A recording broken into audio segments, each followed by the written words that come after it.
My name is Becca and I'm part of the Turing Scheme team here at DFE.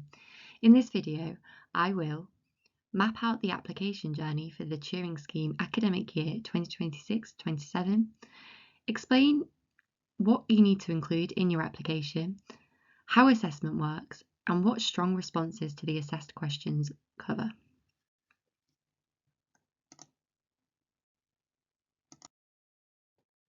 Your Turing application journey follows 5 simple steps. First, you prepare by reading the sector guidance, confirming eligibility, and designing placements that clearly deliver the scheme's aims and assessment criteria. Second, submit via the online service from 12 noon on the 26th of January 2026 until 4 p.m. on the 16th of March 2026. A note for Welsh language and British Overseas Territories providers. There is a Welsh language application form and British Overseas Territories offline route available. After submission, DFE conducts eligibility, financial capability, and due diligence checks in line with managing public money guidance and the government functional standard for grants. Checks are proportionate to grant size, risk, and may include regulator funding status, legal status, governance, operational capacity, previous Turing delivery, grant to revenue ratio, and national security risk. DFE may request further evidence, for example, audited accounts and bank statements, and decline applications based on these checks. Applications are then independently assessed, and DFE considers scores alongside the proportion of disadvantaged learners when allocating funding. We'll email outcomes to applicants in June 2026. Unsuccessful applicants may appeal their outcome in the appeals window that opens directly after outcomes are issued. Successful providers move to onboarding, signing the grant funding agreement, and receiving payment and reporting details. Finally, please note that DFE is under no obligation to accept any application or make an award of funding. You cannot claim costs for preparing and submitting an application. Receiving an award in 1 year does not guarantee future awards, and projects must meet safeguarding requirements in both jurisdictions. What to include in your application? Please be aware you can apply for multiple students to multiple destinations in a single application. But if applying across 2 sectors, you will submit separate applications, 1 application per sector. Here's what you will need to have ready to include in your application. First, your placement details, the destination, the month, and the duration for each placement. Second, your participant numbers, the total number of learners taking part, how many are from disadvantaged backgrounds, and how many have SEND, ALN, or ASN. For schools and FE applicants, you should also add the number of accompanying staff. If you're applying as a consortium, list all members and your UK or British Overseas Territories lead. If you're using an external delivery partner, you'll also name them. Third, your funding inputs. The service will calculate travel, contribution to living, and organisational support funding, as well as FE placements over 19 days language support automatically. But you must also request estimated actuals for readiness to travel for disadvantaged students and support for ASL, ASN, and SEND, along with a short description of what you'll use that funding for. Please note that while organisational support is also calculated, it is also a requirement that you provide a brief written overview of how you will spend it, and there is a limited list of eligible items which you can see in the guidance.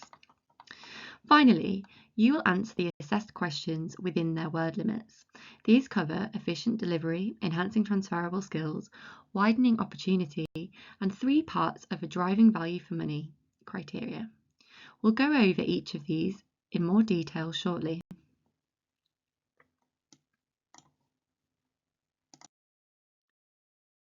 But before we do that, here are some overarching tips to help you approach answering the application questions. You should read the applying guidance carefully before you begin. There you will find the full assessment criteria. Each criterion sets a different intent of the scheme. There is then a question under it, which is what you are required to respond to. This is where you demonstrate that you meet the specific intent with your placements. This is why it's important to answer every part of the question. To help you do this, we've provided a series of strong response prompts under each question that tells you what we expect to be covered. Use these as your checklist so nothing is missed. Assessors can only score what's in your application. Pitch it right. Be proportionate to your context to get the most out of the word count. For instance, a large HE provider should take a strategic institutional level approach to answering questions using targeted examples, whereas a smaller school or college should answer more directly, giving practical steps for their placements. Write well. Use plain English, be specific, and give clear examples. Include evidence and avoid repetition so every word can earn its place. We understand you may wish to use AI to help you. This is okay providing all content is accurate and truthful. Before you submit, double check that you have respected the word limits for each criterion and kept the whole bid consistent.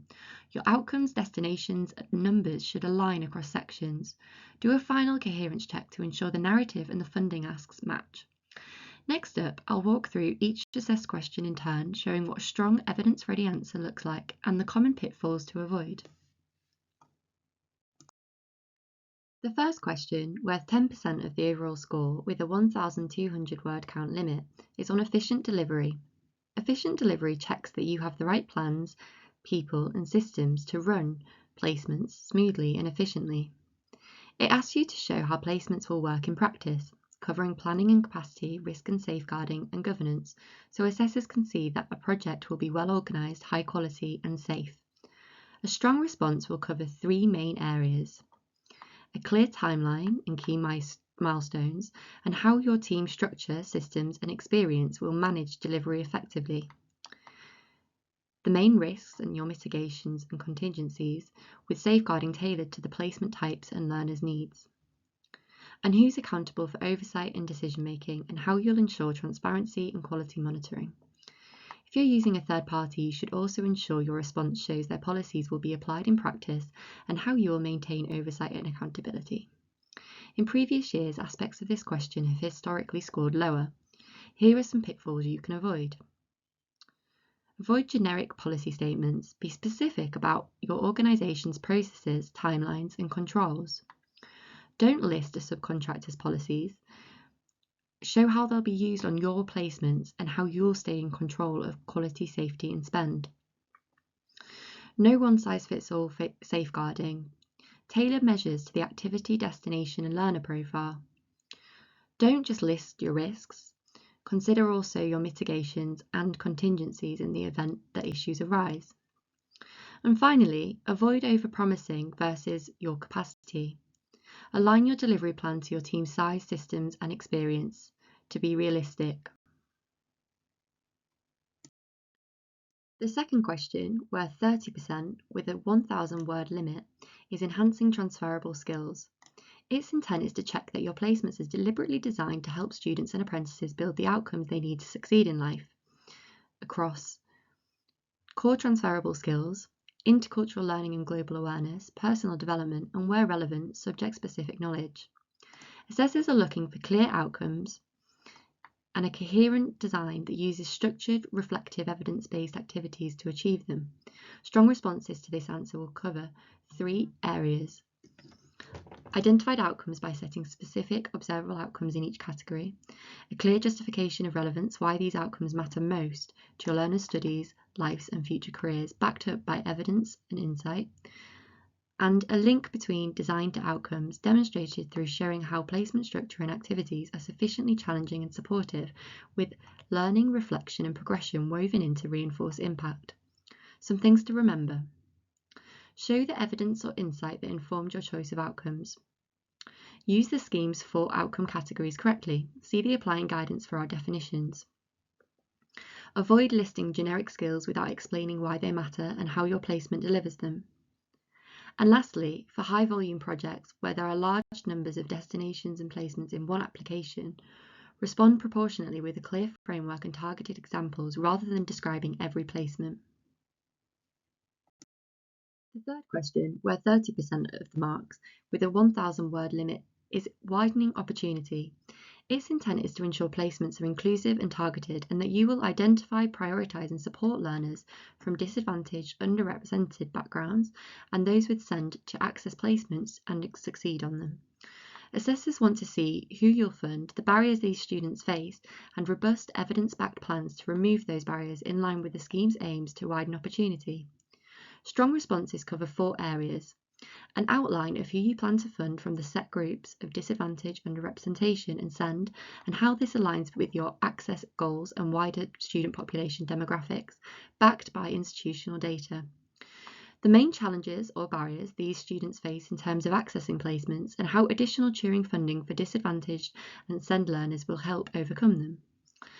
And how you'll recruit and prioritise these learners fairly while protecting confidentiality and basing your approach on evidence of what works. Lastly, what support you'll provide these learners before, during and after placements to make participation inclusive and accessible. Some important reminders for tackling this question are: make sure you use and understand the scheme's definition of disadvantage, underrepresentation and SEND, ALN and ASN. Do not include personal details of individual students. Remember, assessors can only score what's written. And finally, to keep coherence with information in other parts of your application. For instance, who you fund, the barriers you cite and your selection and support plans should line up with your funding request.